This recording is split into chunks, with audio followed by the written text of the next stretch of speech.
కురుస్తున్న భారీ వర్షాలకు ఉమ్మడి వరంగల్ జిల్లా అతలాకుతలమవుతుంది. 2 రోజులుగా కురుస్తున్న భారీ వర్షాలకు వాగులు, వంకలు పొంగి పొర్లుతున్నాయి. ఈ క్రమంలో ఊకచెట్టు వాగుపై నిర్మించిన సరళ సాగర్ ప్రాజెక్టు పూర్తిగా నిండు కుండలా మారింది. ఈ ప్రాజెక్టుకు 17 వుడ్ సైఫన్స్, 4 ప్రైమ్ సైఫాన్స్ ఉండగా ప్రాజెక్టు 6 వుడ్ సైఫాన్స్ గాలి పీడనం ద్వారా ఆటోమేటిక్గా తెరుచుకున్నాయి.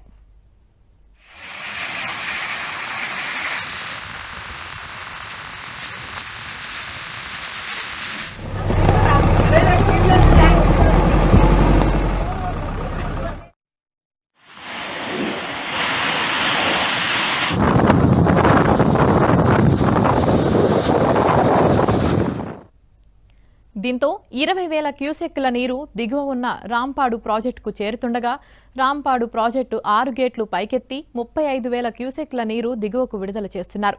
ఊకచెట్టు వాగు వరద ప్రవాహం భారీగా వస్తుండటంతో సరళ సాగర్ ప్రాజెక్టు సైఫాన్లు ఇంకా కొన్ని తెరుచుకోనున్నాయి.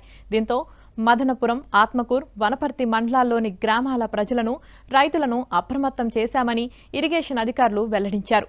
ఈ అరుదైన దృశ్యాన్ని తిలకించేందుకు వివిధ గ్రామాల ప్రజలు, పర్యాటకులు తరలివస్తున్నారు.